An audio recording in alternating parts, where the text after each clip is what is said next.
तू तब करे तो ऐसा कर, परवान चढ़े तपस्या, तेरी उपलब्धियों को देख मनुष्य तो क्या, पूरा राजस्थान ये मरुधरा करे तेरी चर्चा। तो दोस्तों आज हम आरएस वाला चैनल के साथ आपके साथ जुड़ चुके हैं। मैं जगदीश चंद्र जांगीड़, आपका जय सर। आपके साथ है आपके चहेते Rajinikanth sir, all the way from Noida. आज हम दोस्तों पीडब्ल्यू ओनली आईएएस के इस महत्वपूर्ण मंच की शुरुआत और श्री गणेश के साथ में आप लोगों के समक्ष गंतव्य जो है, जो लक्ष्य है, जो मंतव्य है आरपीएससी का, जहां कई विद्यार्थी अपने जीवन की सबसे महत्वपूर्ण परिचर्चा कर रहे होते हैं, महत्वपूर्ण अध्ययन काल को कहीं न कहीं सौंप रहे होते हैं भविष्य के लिए, उस पर चर्चा करने के लिए हैं दोस्तों। सर आप बताइए हमें कि आरएस के लिए स्टूडेंट अगर तैयारी करना चाहे, पहले तो वो क्यों तैयारी करे? आरएस में ऐसा है क्या? आरपीएससी में अगर वो सेलेक्ट होता है, उसे ऐसा क्या समाज में मिलने वाला है? देखो सर, जब भी हम प्रशासनिक सेवाओं की तैयारी की बात करते हैं, एडमिनिस्ट्रेटिव सर्विसेज की प्रिपरेशन के लिए जाने की कोशिश करते हैं, तो सबसे पहला पुश जो पॉइंट होता है ना, वो कहीं ना कहीं सोशल रिकॉग्निशन तो होता ही है कि कैसे भी करके सोसाइटी में एक रेपुटेशन वाली पोजीशन पे कोई रहे। रेपुटेशन की बात करें, एक जिसको हम सोशल कैपिटल कह सकते हैं, एक रेपुटेशन जो कहीं ना कहीं आपका सोशियो इकोनॉमिक एस्क्रिप्टिव स्टेटस तो बढ़ाएगा ही, साथ में आपके कलम में ऐसी सृजनात्मक शक्तियों का भी कलन करने वाली हैं जो औरों के लिए भी शिक्षा का हो, विकास का हो और समग्रता का भाव पैदा करने वाली है।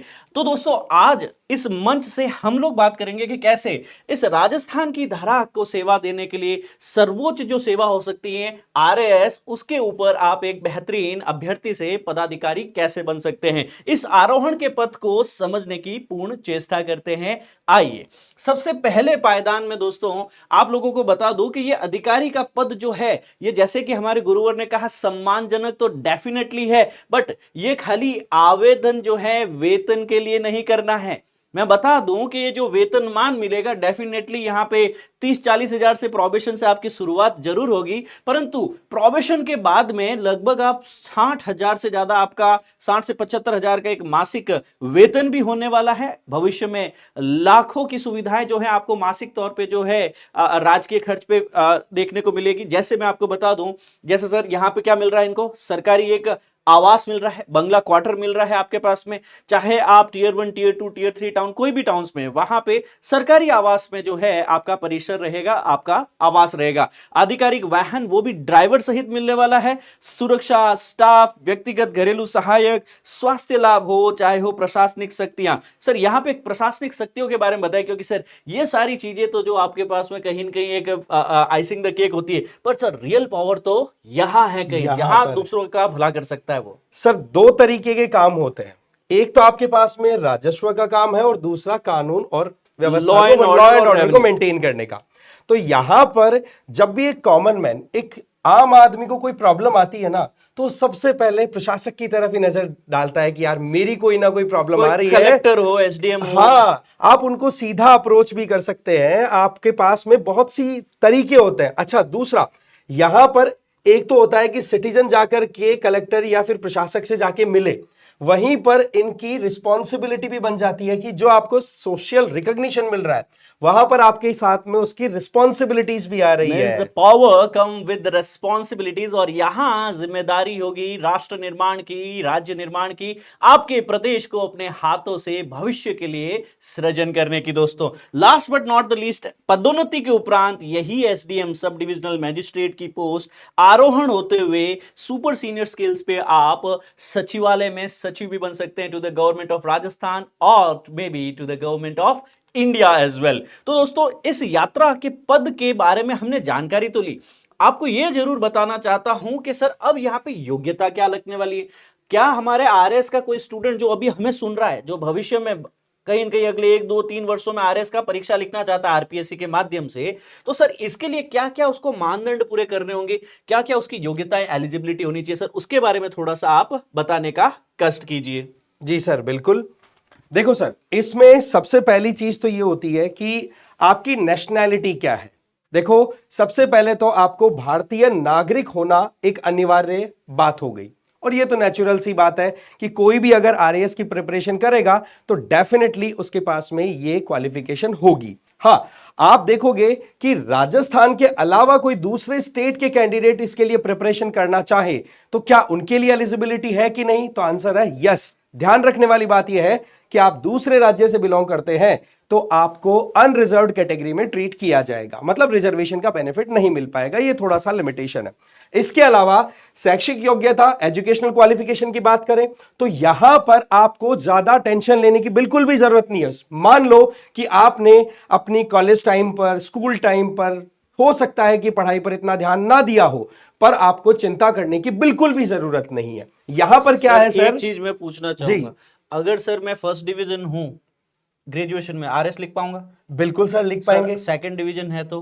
बिल्कुल लिख पाएंगे। और किसी भाई का थर्ड डिवीजन है तो? बिल्कुल भी चिंता करने की जरूरत नहीं है। यही तो मेजर पॉइंट है। आपके पास में एक ग्रेजुएशन का जो आपका क्वालिफिकेशन है वो अगर है तो सर किसी को भी चिंता करने की जरूरत नहीं, आप एलिजिबल कोई है। भी सेंट्रल यूनिवर्सिटी हो, कोई भी स्टेट यूनिवर्सिटी हो, चाहे ओपन यूनिवर्सिटी जैसे इग्नू से भी आप पढ़ करके अगर मिनिमम आप ग्रेजुएट भी हैं, चाहे पासिंग मार्क्स 35% से भी किया है, आरएस बन सकते हो अगर ढंग से अदब से पढ़ लोगे तो।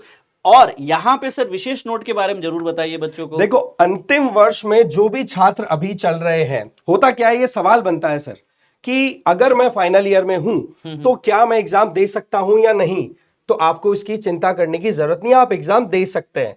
कंडीशन एक रहेगी कि जब आप अपना मुख्य परीक्षा लिखें, मेंस आंसर मतलब मेंस के लिए आप क्वालिफाई हो जाएं और मेंस का जब अपना प्रोसेस स्टार्ट हो जाए तो उस टाइम तक आपका जो कॉलेज है वो कंप्लीट हो जाना चाहिए और उससे रिलेटेड आपके पास में सर्टिफिकेट अवेलेबल हो जाना चाहिए। सो ये तो हो गई दोस्तों हमारी राष्ट्रीयता और शैक्षणिक योग्यताओं पे ऊपर बात। सर आयु का बता सकते हैं कि मेरी एक मिनिमम या मैक्सिमम क्या आयु लिमिट हो सकती है जिसमें बच्चे जो हैं ये एग्जाम लिख पाएंगे? जी सर, अगला अपना मुद्दा यही है। अच्छा, एज क्राइटेरिया की जब बात आए तो हमें यहां पर देखना है कि कैटेगरी वाइज एक क्लासिफिकेशन देखने को मिलेगा। ध्यान रखने वाली बात यह है कि कम से कम उम्र 21 साल तो होनी ही चाहिए। 21 जो है बेयर मिनिमम ये तो बेयर मिनिमम तो है सर ये मेल फीमेल दोनों के लिए 21 हाँ, है मिनिमम, इसमें कोई डाउट जैसे नहीं है। यूपीएससी में होता है। बिल्कुल सर। हाँ, अब देखने वाली बात है कि अधिकतम एज, मैक्सिमम एज कितनी है जहां तक आप एलिजिबल है, तब आपको थोड़ा देखना पड़ेगा। जैसे कि आप जनरल कैटेगरी से हैं तो मेल के लिए 40 इयर्स है तो फीमेल के लिए 45 इयर्स है। ठीक है सर। इसी तरीके से SC ST OBC MBC से बिलोंग करते हैं तो मेल के लिए 45 इयर्स तो फीमेल के लिए 50 इयर्स तक एलिजिबिलिटी 10 है। वर्षों की छूट यहाँ बिल्कुल सर। महिलाओं को हमारे राजस्थान में विमेन एम्पावरमेंट पर बहुत अच्छे से जोर देने की यहां पर एक कोशिश की जा रही है और उस पॉइंट ऑफ व्यू से आप इस एलिजिबिलिटी को देख सकते हैं सर। और ईडब्ल्यूएस के लिए भी है? बिल्कुल सर। अभी तक देखा जाए तो यहां पर आपके पास में एलिजिबिलिटी में ये थोड़ा बेनिफिट दिया गया है। 40 वर्ष पुरुषों का, महिलाओं का 50 वर्ष। और कोई अगर विडो है, कोई अगर डाइवोर्सी है, उनके लिए सर कोई भी तरीके की एज लिमिट का कोई एक तरीके से कोई फिक्स लिमिट नहीं है। एक और डाउट रहता है सर स्टूडेंट्स के दिमाग में, अटेम्प्ट्स कितने मिलते हैं? देखो सर, आरपीएससी के कितने अटेम्प्ट्स होते हैं? क्योंकि ये आपका ये सवाल बिल्कुल जेन्युइन है सर, क्योंकि यूपीएससी की जब हम तैयारी करते हैं ना तो वहां पर जनरल कैटेगरी वालों के लिए 6 अटेम्प्ट्स हैं 32 साल तक। फिर रिजर्वेशन कैटेगरी में आप चले जाते हो तो वहां पर 3 साल और 5 साल का आपको और एक्स्ट्रा एक बेनिफिट मिल जाता है। लेकिन आरपीएससी के लिए सबसे बेस्ट चीज क्या है कि यहां पर किसी भी तरीके की अधिकतम सीमा ऑफिशियल कोई लिमिट है ही नहीं। ये सबसे इंपॉर्टेंट चीज है और इसके चलते आप जब जगो तभी सवेरा, ये आप अप्लाई कर सकते हो फॉर्मूला यहां पर सीधा सीधा। सर अटेम्प्ट लिमिट नहीं है, एज लिमिट का ध्यान रखें और क्वालिफिकेशन का ध्यान रखें। बिल्कुल सर। और उसमें भी कोशिश ये करें, देखो कॉलेज में अच्छी पढ़ाई करोगे तो उसका बेनिफिट आगे मिलेगा, बट मान लो कोई ऐसी सर्कमस्टांसेस बन गई सर जहां पर स्कोर अच्छा भी नहीं बन पाया तो टेंशन लेने की जरूरत नहीं है, जो हम ऑलरेडी बात कर चुके हैं। श्योर। अब सर आप बता दीजिए कि सफलता कैसे मिल सकती है इस रास्ते पर। देखिए हमारे मारवाड़ी में कहावत है कि जुग में भलो कुनी होवे जड़ तक हिये चानणो नहीं होवे, और इन हियर महीने, इन मन में, इन मस्तिष्क महीने आपको यूपीएससी या आरपीएससी, जैसे हम अभी आरपीएससी की बात करें तो आरएस जैसा एग्जामिनेशन में अगर सफलता चाहिए ना, तो आपको पहले प्रोसेस पता होनी चाहिए कि ये रास्ता कौन कौन सी गलियों से, कौन कौन सी मुश्किलों से और कौन कौन सी अरहरताओं से होके गुजरता है। अगर मैं स्कीम की बात करूं परीक्षा की आपके पास में, तो यहां मूल्यांकन जो है 3 चरणों में होता है। सबसे पहले है आपके पास में ऑब्जेक्टिव क्वेश्चन, वस्तुनिष्ठ प्रश्न होंगे आपके, एमसीक्यूज जिसको हम कह सकते हैं, प्रारंभिक परीक्षा इसको कहा जाता है। तदुपरांत आपके पास में इसमें जो सिलेक्टेड कैंडिडेट्स हैं उससे मुख्य परीक्षा के अंतर्गत जो है उन्हें आमंत्रित किया जाता है लिखने के लिए। और ये जो मुख्य परीक्षा जो होती है यह मेरिट तय करती है। मैं बता दूं आपके पास में, यह आपके पास में पूर्णतः डिस्क्रिप्टिव होती है, यानी यहां व्याख्यात्मक होंगे। ऐसे कैटेगरी के क्वेश्चंस आपको देखने को मिल सकते हैं। तीसरा चरण जहां आपके व्यक्तित्व की गुणधर्मिता देखी जाएगी, परखा जाएगा या आपके अंतर्गत अधिकारी बनने लायक वह मानसिक, शैक्षणिक और भी कहीं न कहीं चरित्रात्मक जो योग्यताएं हो सकती हैं, वह है आपके वाचन से लेकर के आपके एक्सप्रेशन, सब चीजों का एक अच्छा सटीक समग्र मूल्यांकन भी किया जाएगा। मतलब प्रारंभिक परीक्षा एमसीक्यू बेस के उपरांत मुख्य परीक्षा जहां डिस्क्रिप्टिव है, उसके उपरांत होने वाली है एक साक्षात्कार इंटरव्यू की प्रक्रिया।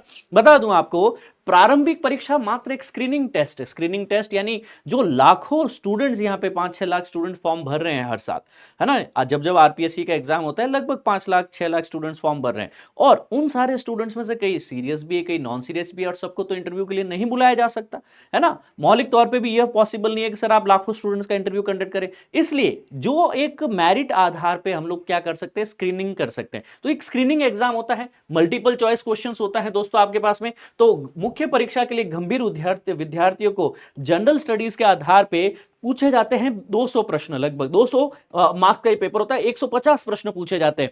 3 घंटे के अंतर्गत जो है आपके पास में ये ड्यूरेशन रहने वाला है। बता दूं, कोई भी प्रश्न को अगर आपने निगेटिवली अटेम्प्ट किया है ना, गलत किया मार्क, तो लगभग 1/3 अंक जो है वह काटा जा सकता है आपके प्राप्तांक में से। यहां पे केवल क्वालिफाइंग जो है चरण है, यानी यहां अगर आप 200 में से कट ऑफ, जैसे कट ऑफ 70-80 के करीब भी है, तो आप कट ऑफ से ऊपर एक नंबर भी लाए तो भी मुख्य परीक्षा लिखेंगे, और चाहे 200 में से आप 170 भी लाए तो भी मुख्य परीक्षा लिखेंगे। मतलब कट ऑफ से आपको जो है ऊपर रहना है, यह लक्ष्य रहना चाहिए। और यहां किसी भी प्रकार की मेरिट जो है मुख्य परीक्षा या अंतिम चरण के अंतर्गत प्रारंभिक परीक्षा होल्ड नहीं करती। इसका दूसरा जो चरण रहता है, यहां मुख्य परीक्षा की बात की जाएगी। मुख्य परीक्षा के अंतर्गत विषय वस्तु जो है उसकी समझ जो है विश्लेषण के आधार पे आपके core subject history, polity, geography, economy, science जो है ना, राजस्थान का हो, इंडिया का हो, वर्ल्ड हो, उन सभी मानदंडों के ऊपर आपको अपने विषय की समझ को जो है लेखनी से लिख करके एक बहुत ही समग्र विश्लेषण के साथ में बताना होगा कि हां आपकी समझ में वह गुणधर्मिता है जो एक एसडीएम बनने लायक है। यहां विश्लेषण कौशल लिखित अभिव्यक्ति के साथ में देखना है आपको। यहां बता दूं कि डिस्क्रिप्टिव और ऐसे टाइप क्वेश्चंस रहेंगे। टोटल 4 होते हैं प्रश्न पत्र अपने पास में, टोटल 4 पेपर होंगे मेंस के अंतर्गत, और हर पेपर 3 घंटे की अवधि का होगा। सकल में बता दूं टोटल आपके पास में 800 मार्क्स का है आपका मुख्य परीक्षा। मुख्य परीक्षा में 800 मार्क्स जो है आपके पास में, और इस मुख्य परीक्षा की कट ऑफ जो क्लियर करता है, जो कि गत वर्ष देखने को मिली लगभग 1/4 के करीब है, 25 से 30% भी अगर आप यहां पे मुख्य परीक्षा में क्वालिफाई कर रहे हैं तो कहा जा रहा है कि आपको इंटरव्यू कॉल सुनिश्चित हो पाता है। अब इंटरव्यू की जब हम बात करते हैं तो यहां पे इंटरव्यू से पहले आपके पास में जीएस के चारों पेपर की बात कर लेते हैं। जैसे 200 मार्क्स के जो है 4 पेपर हैं आपके, और जीएस पेपर 1 में हिस्ट्री, इकोनॉमी, सोशियोलॉजी है। जीएस 2 के अंतर्गत है आपके पास में public administration, science and technology, और जीएस 3 के अंतर्गत है आपकी पॉलिटी, और आपके पास में जो वर्ल्ड लेवल के ऊपर भी जो राजनीति है और समसामयिक मामले यानी करंट अफेयर, आपके पास में इंटरनेशनल रिलेशन जिसको मैं कह सकता हूं, उनकी यहां पे बात की जा रही है। जीएस 4 में आपकी हिंदी है और सामान्य अंग्रेजी है, जो कि वरिष्ठ माध्यमिक स्तर पर रहने वाली, मतलब ये 200 मार्क्स के 4 पेपर, 800 नंबर का आपका मुख्य परीक्षा का पेपर हो चुका है। अब साक्षात्कार की अगर बात की जाए तो लिखित परीक्षा में जब आप सफल हो जाएंगे 800 में से लगभग जो मेरिट है जो कि गत वर्ष देखने को मिली है लगभग 25% के आसपास में, तो अगर इतना भी आप क्वालिफाई कर रहे हैं, अपन एक तिहाई लेके चलते हैं स्टैंडर्ड स्कोर, एक तिहाई से ऊपर कर रहे हो तो आपको इंटरव्यू कॉल देखने को मिल सकती है। उम्मीदवारों के व्यक्तित्व जो है परीक्षण के लिए बुलाया जाएगा। पर्सनालिटी टेस्ट होता है वो 100 मार्क्स का होता है, और बोर्ड जो है आयोग के माननीय बोर्ड के अंतर्गत मेंबर्स होंगे, वो आपके चरित्र और संवाद कौशल की परख करेंगे, देखेंगे कि क्या आपकी शारीरिक उपयुक्तता है, उसके लिए कई फिजिकल टेस्ट जो बाद में फॉलो ऑन होंगे, उससे पहले भी आपकी बॉडी लैंग्वेज और आपकी अभिव्यक्ति की शैली देखी जाएगी। आपको राजस्थान की संस्कृति का कितना ज्ञान है, कितना आप ग्राउंड लेवल पे रूट लेवल पे जुड़ पाएंगे, कितना आप यहां पे एडप्ट हो पाएंगे और कितना आप यहां पे जो है इनोवेट कर पाएंगे, इसी चीज को परखा जा रहा होता है। सार्वजनिक सेवा के लिए जो है आपका समग्र उपयुक्तता है, यानी क्यूमुलेटिवली आप एडेप्टेबल है, आप कहीं न कहीं अकोमोडेट कर पाएंगे खुद को, तो कई सारे जो एंगल्स है आपकी पर्सनैलिटी के वो यहाँ पे एक्सपेरिमेंट किए जाते हैं। और बता दूं जो मुख्य परीक्षा के 800 अंक और साक्षात्कार के 100 अंक, मतलब इन 900 प्राप्तांकों में से मेरिट तय की जाती है, और टोटल 900 मार्क्स के अंदर से फाइनल फिर आपके पास में जो है लिस्ट देखने को मिलती है, जहां पे आपके ऑल राजस्थान जो है टॉपर्स आरएस के, फिर आरपीएस के और फिर अलाइड सर्विसेज में देखने को मिलता है। सर यहां पे जो आरएस की यात्रा है आपके पास में, उसको हम लोगों ने बहुत ही अच्छे से कंसोलिडेट किया है। और आप जरूर बताइए कि आपके पास में जो बच्चों को अगर ये आरएस जैसा एग्जाम क्लियर कर रहे हैं तो उन्हें इनके साथ में क्या क्या चीजें और मिल सकती है बेहतर दृष्टिकोण से। देखो सर, सबसे पहली चीज जिसको लेकर के आरएएस की तैयारी कोई करना स्टार्ट करता है तो वो है सामाजिक प्रतिष्ठा, वो तो आपको मिलेगी, प्लस साथ में आपको कुछ विशेष अधिकार भी मिलेंगे जिनके चलते आपको अपनी रिस्पॉन्सिबिलिटीज, अपनी ड्यूटीज पूरी करनी है। यहां पर हमें समझना होगा कि आपको अच्छी खासी सैलरी तो मिल ही रही है, उसके साथ में आपको अच्छा घर, बहुत ही शानदार पूरा एकदम वेल मेंटेन्ड आपको व्हीकल फैसिलिटी मिलेगी, और साथ में समाज में जो सम्मानजनक आपकी पोजीशन बनती है उसका तो कहना ही क्या, वो ही तो मेन हमारा टारगेट है। इसके अलावा स्पष्ट अगर योग्यता की बात करें तो आपको एक बार फिर से बता दें, आपके पास में जस्ट ग्रेजुएशन है तो भी आपको टेंशन लेने की जरूरत नहीं है।